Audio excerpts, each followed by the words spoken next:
Ay magandang gabi. Dito naman tayo, isang pag-usapan naman natin itong nakakakwento na talk of the town, kumbaga pinag-usapan ng bayan. At yung pinag-usapan ng bayan na aking tinutukoy, walang iba itong batang-batang congressman na Gen Z, na si Kiko Barzaga. Siya po ay nanggaling sa political dynasty ng Dasmariñas, Cavite. Ang nanay niya ay mayor sa ngayon, kapatid niya ay vice mayor, si 3D. Siya naman ay congressman na pumalit kay tatay niya na si PD Barzaga. Tapos, ang nakakatuwa dito, actually, it is more of a fun, more of comedy than whatever, than political. Pero, ang problema, yung mga matatandang congressman ay nagpapanik, natataranta sa kanya. Kung ano man ang dahilan ay sila po nakakalam, sapagkat po, yun talaga yung mga taong may tinatawag po na ambisyon na magnakaw ng pera ng bayan ay lagi pong natataranta. Kaya yan pong ating pag-usapan ngayon. Nais ko ipalabas sa ngayon itong mga balita sa ngayon, no? Maiksing balita lang ito pero So ngayon, ang nangyari dito ay dinaan niya, ang ginawa niya po ay umikot siya. Gusto niya kausapin, inikot niya lahat ng congressman nung magsesyon. At inisa-isa niya at isa dun sa pinunta niya ay yung opisina ni Deputy Speaker, Majority Leader Sandro Marcos. At kinausap niya, yung mga tao doon nandoon, sinabihan niya, ako siya tatakbong pag-speaker at turo-turo niya kung sino ang gustong gagawin. Sasama niya mga opisyal niya sa harap pa ng ni Sandro Marcos yun. So, pinapalabas pa nga niya na magkakaroon daw na bababa si speaker. At siyempre, iniisip niya mapipilitan bababa si speaker. Isa lang po yan na indikasyon na talagang pinapababa na si speaker. Kasi malaking kasiraan na ang ginawa ni Speaker Romualdez sa pamamahala ni BBM. Lahat na itong mga flood control kay speaker naman ito nanggaling eh. Yan ang paniwala ko. Kaya lang, ay kinukonsinti man ni Bongbong. Si Bongbong naman ay tira ng gano'n, eh, pwede naman niyang i-disapprove yung pagpirma niya sa batas, pwede niyang i-veto. Bakit hindi niya ginawang i-veto? Yan ang unang tanong na hanggang ngayon ay hindi sinasagot ni Bongbong. Kaya ang ginagawa ng mga ni Bongbong, nagpapasikat para matanggal niya sarili niya. Siya pa nga ang lumalabas na una na nagrereklamo laban sa flood control. 'Di ba naalala niyo sa kanya sa State of the Nation address? State of the Nothingness address. Tapos sinabi, "Wag! Bahiya naman kayo." Nag-iikop yan. Kayo! Yo! Yo! Yo! Paano naman ikaw? BBM, hindi ka ba nahihiya? Ikaw naman ang pumirma ng lahat ng pundo na to. At tapos nagbinigay mga pundo sa iyong kakampi, kinain ng mga iyong kakampi, marami diyang proyekto na hindi man lang ginawa, pero nakakolekta. Which is, kung kami lang ni Munmun ang siyang congressman, mapapagawa namin yung mga proyekto na yan. Kaya lang hindi tayo pinalad ng ng panahon eh. Hindi tayo ay pinisinilang ng mayaman, di ba? Na maraming magkaroon ng pera na makakampanya. How I wish na mananalo kong presidente sa 2028 at yun lamang pagkakataon na babaguhin ko talaga Pilipinas. But then, how will it happen? It is next to impossible as we think it today, but no one is actually permanent. Nothing is permanent. Malay mo bukas, manalo ako sa loto, 100 million. Diba? O pag ganun, ilugugugol ko talaga sa pagkampanya ng presidente, hindi ko yung gagamitin personal. Igugugol ko pagkampanya ng presidente kasi gagamitin ko yun. Pag ako na presidente, babaguhin ko na yung Pilipinas. Babaguhin ko isa lang eh. Sistema ng katarungan na gagawin ko mga tao na maghusga. Para wala namang speaker kagaya ni Romualdez na maghahalo kayo sa ating pera ng bayan at ibubulsa niya, gagawin niyang confidential fund niya at ang lahat ng mga congressmen na kakampi niya, liligawan niya, binibigyan niya ng pera isa-isa, pero pera niya ng gobyerno nang gagaling. Pera ng mamamayan na ginagamit, hindi naman yung sariling pera. Yan ngayon, pumasok kayo isa itong pwede natin sabihin lunatic. Ano ba yung lunatic? English po yan. Kung sa Tagalog pa, buang. So may buang ba tayong congressman na bata pa? Si Pedi, anak ni Pedi Barzaga. Okay, pakinggan natin ang balitang ito. Kasi sa totoo lang magbibigay ito sa pagbubukas ng mata ng mga Pilipino pagdating po ng mga eleksyon sa 2028. Siya po ay nanggaling sa pamilya ng dinastiya ng Barzaga doon sa Dasmariñas City, Cavite. Pero tingnan natin. So, yung ibang congressman, nakita ko si Janet Garin, Deputy Speaker galing Iloilo, ay natatawa na lang. Pero tingnan natin. Ito po yan. Sa Kamara naman, dinaan sa kanta ni Cavite District Representative Kiko Barzaga ang kanya mga bagong birada sa Kamara. O yan, ang kanta. O kayo na mga nakaupo, subukan nyo namang tumayo. Baka kayo mamyaw-meow-meow. Yan ang sinabi, mamyaw-meow-meow kasi mahilig sa pusa to. Yung congressman na ito, bata pa. Tingin ko wala pang asawa ito, kaya ganoon ang pagtatakbo ng isip eh. Puro gimmick ba? Pakinggan natin, ipagpatuloy natin yung balitang yan. Kayo po na nakaupo, subukan nyo namang tumayo. At baka mamyaw-meow-meow, meow-meow-meow, mamyaw-meow-meow. Tapos, nakagiti si Janet Garin sa kanya, katabi kaliwa niya. Sa likod niya si Javi, minsan tawagin mo Javi Benitez, anak ni Congressman Benitez. Congressman pareho magtatay, Congressman siya Bacolod. Oh. Tingnan mo si Javi. Si Javi, ayan si Javi kan. Ayan si Javi sa likod niya. Yan, si Javi nakatawa sa likod niya. Batang Gen Z congressman din yan, galing Bacolod. Tapos, ang gusto ko yung pares na pagsabahin sila ni si Libeste. Isama na yung congressman na tinitingnan natin na makakaliwa, bata pa rin. Si Congresswoman Rene Co. Kaya lang makakaliwa yon. Pumalit siya sa kay Kabataan Party List Congressman Raul Daniel Manuel. Ulitin natin ang kanta ni Meow Meow, Congressman Meow Meow. Ayan. Gusto niya palitan si Speaker Romualdez eh. Binibak ko sa kanya, ang tapang-tapang niya, mga ibulibot-libot, kinakampanya sarili niya sa lahat ng congressman. At baka mayo, subukan nyo namang tupo. Dito.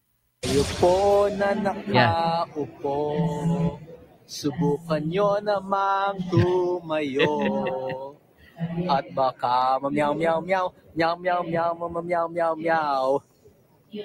Magbabago ng House of Representatives. Yan ang kanyang rendition ng... Magbabago na ng House of Representatives. Dahil yan, natataranta naman mga matatandang congressmen. Sinampan siya ng reklamo, Ethics Committee. Sikat na kanta ni Glock 9 na upuan. Ginawa yan ni Barzaga bago ang sesyon ng Kamara kanina. Hindi na nagugustuhan ng National Unity Party ang inaasal ni Barzaga, kaya naghain na sila ng ethics complaint laban sa walang nilang miyembro. Sagot dyan ni Barzaga, iimbestigahan siya ng komite, samantalang mark safe naman sila House Speaker Martin Romualdez at Congressman Zaldi Co na kapwa dinadawit ngayon sa manumalyang flood control projects. Binibig sa isang post, sinabi niyang bababa bilang House Speaker si Romualdez. Ang pagbobotohan. Para siya sabi niya, bakit ako kasuhan niya? Bakit si Romualdez sa kasi si Zaldi Co hindi pa napapakita, ba't hindi niyo kakasuhan? O ito naman, pinoproject sa sarili niya, pag matanggal na si Romualdez, ang tatakbo sa pagka-speaker, dalawa. Siya laban kay Sandro Marcos. Tao na magiging susunod na leader ng Kamara ay siya at si House Majority Leader Congressman Sandro Marcos.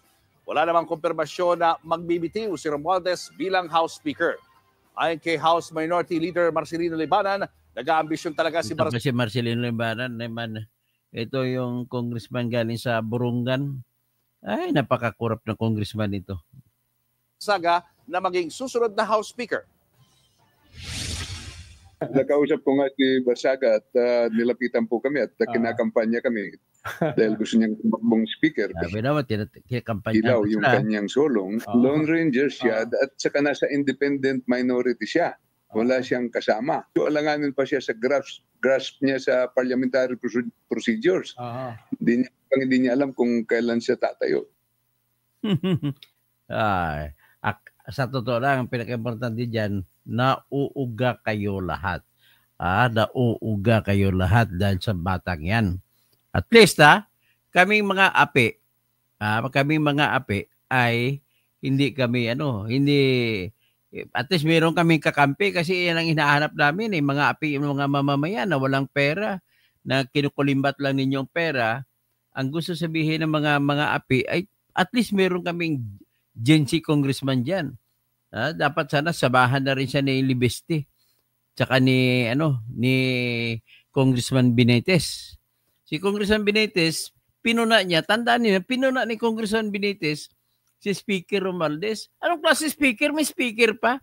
Mo speaker ka na, kinuha mo pa si Ace Barbers, kumuha ka ng isang tao na magiging spokesman mo. Anong klase speaker? Hindi marunong mag-speak.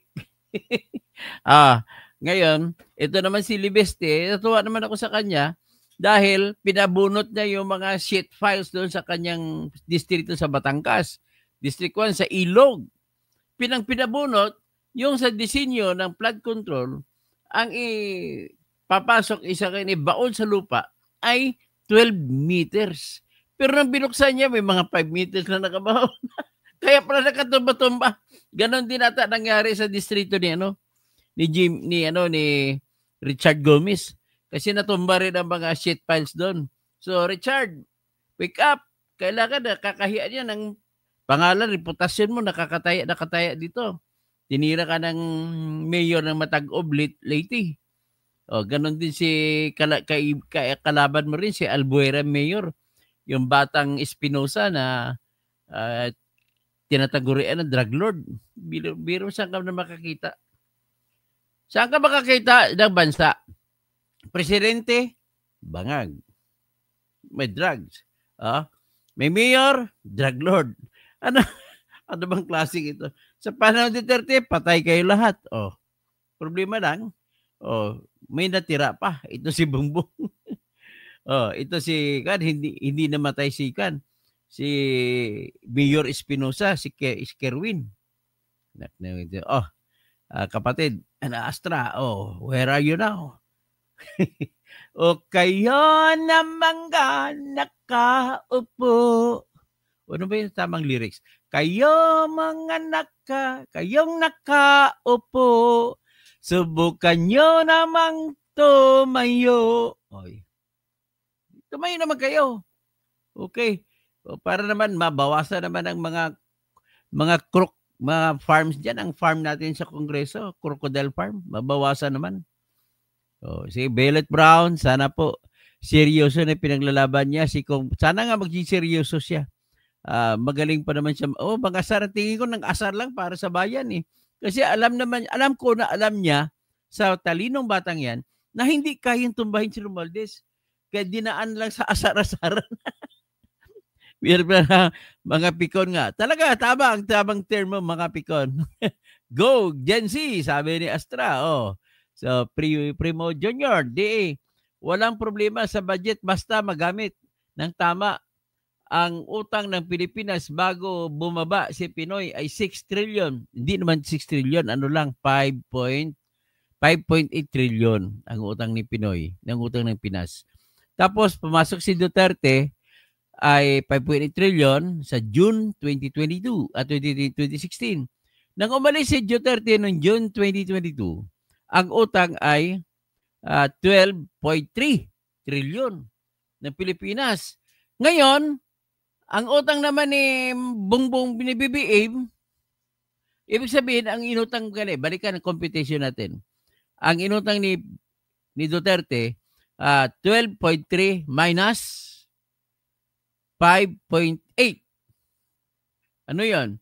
So, 12 minus 5 is 7.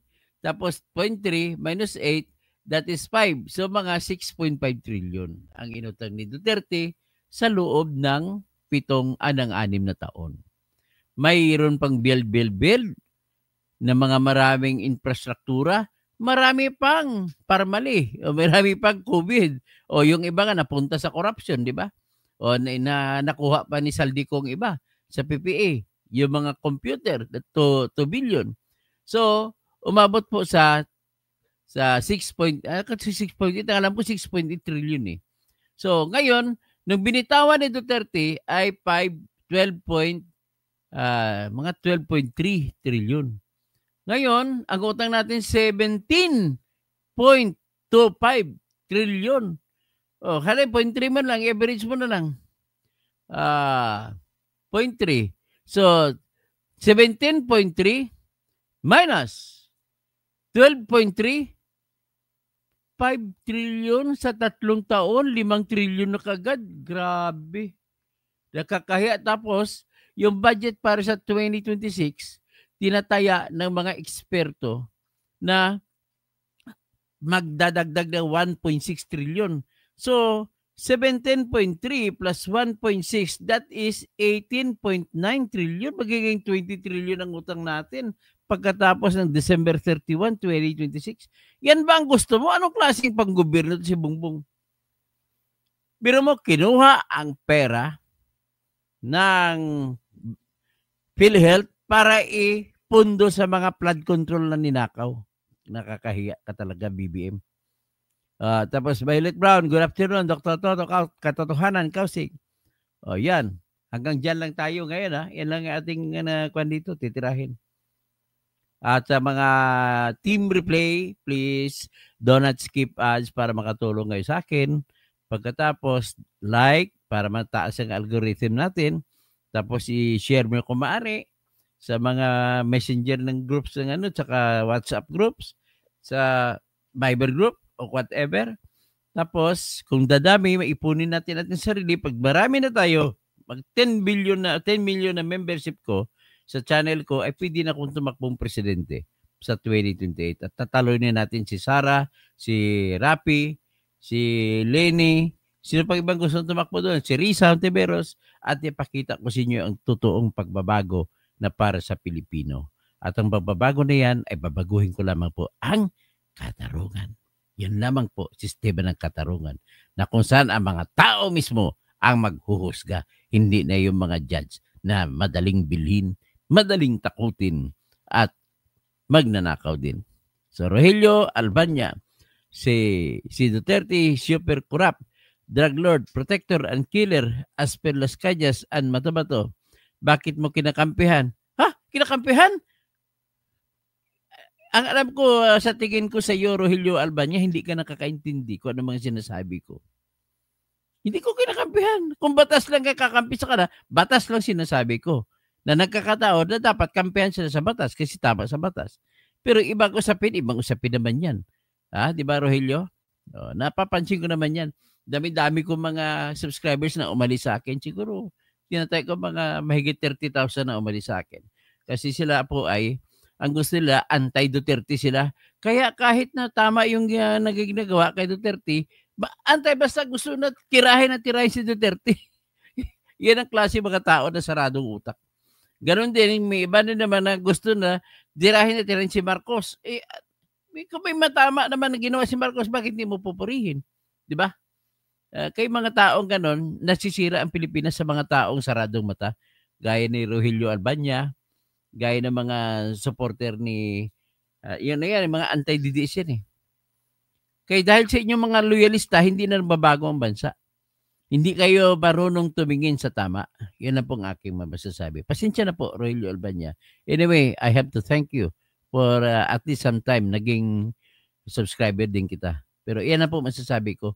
I don't care kung ayaw niyo sa akin o hindi, basta sasabihin ko ang tama. At sinasabi ko kung anong tama at hindi po ako nabibili. Yan na po ang aking masasabi. Maraming salamat at tulungan niyo naman ako para magpatuloy itong inspirasyon natin na i-like nyo at i-share nyo at kung pwede ay kumbinsin yung iba pa at kung dumami yung membership natin, umabot ay 10 million, sigurado ko na mataas ang kalidad ng membership ko. Hindi yung iba bigla sabay balik, pasok, alis, para naman sa kinabukasan natin ito. So, Albisa, dami nila nagkakampihan, Sir Toto, hindi na sila nahiya. Yung nga, kakampi ka kay BBM, kakampi ka kay Duterte. Kung magsalita ko laban kay BBM, gagalit sila. Sa salita ko laban kay Duterte, gagalit sila. Ngayon, sa salita naman ako pag tungkol sa batas, pagkakampi kay BBM, may mga nagagalit naman na anti-BBM. Pag salita ko pabor kay Duterte, patungkol lalo sa jurisdiction. Kung mayroon pa bang authority ang ICC o wala kay Duterte, usaping legal yan, hindi yan usaping pabor ka ba kay Duterte. O pati mga kakampi mo na nagmamagaling-galingan ng mga kunwari, mga vlogger din, ay puro kayo mga marites. Hindi nakasandal sa katotohanan at batas ang inyong mga sinasabi.